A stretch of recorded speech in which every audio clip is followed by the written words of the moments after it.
प्रिय दोस्तों, स्वागत है आपका विक्रम बेताल की इस कहानियों में। तो चलिए आज सुनते हैं आगे की कहानी। यमुना के किनारे धर्मस्थान नाम का एक नगर था।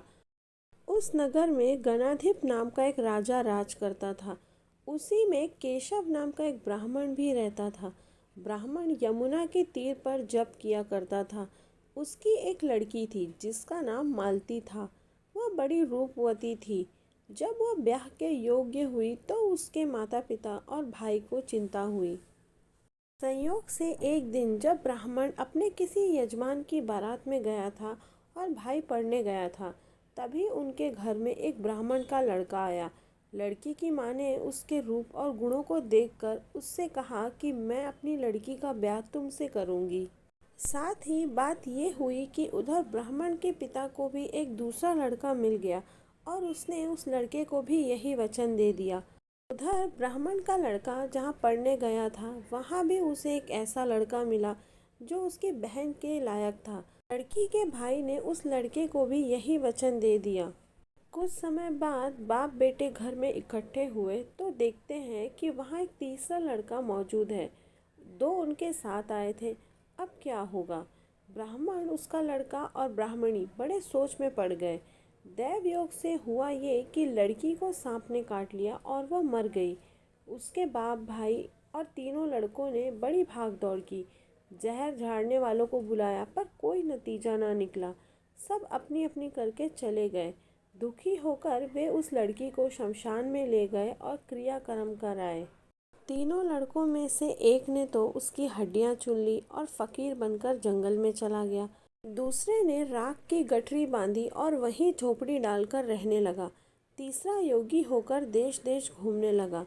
एक दिन की बात है, वह तीसरा लड़का घूमते घूमते किसी नगर में पहुंचा और एक ब्राह्मणी के घर भोजन करने बैठा।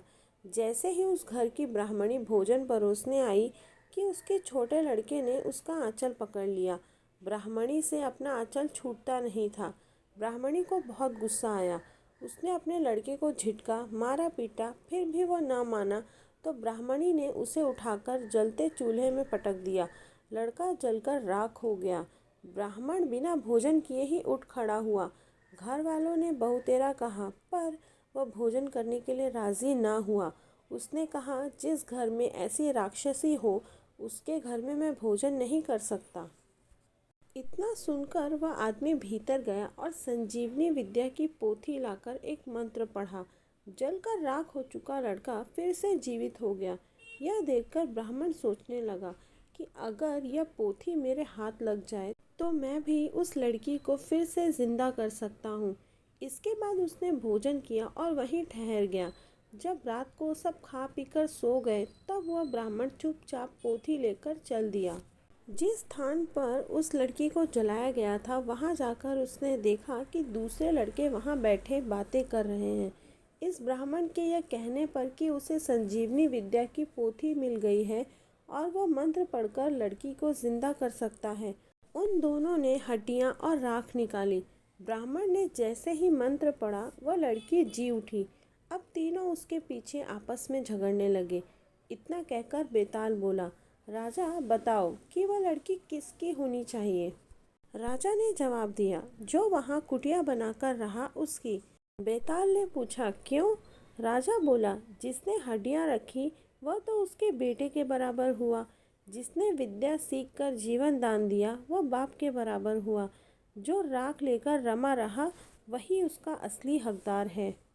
राजा का यह जवाब सुनकर बेताल फिर पेड़ पर जा लटका। राजा को फिर लौटना पड़ा और वह उसे लेकर चलने लगा। बेताल ने तीसरी कहानी सुनाई। तो दोस्तों बने रहिए इसी तरह कहानी में मेरे साथ और आगे की कहानी सुनेंगे कहानी के अगले भाग में। आगे की कहानी सुनने के लिए चैनल को लाइक करें, शेयर करें और सब्सक्राइब करें। धन्यवाद।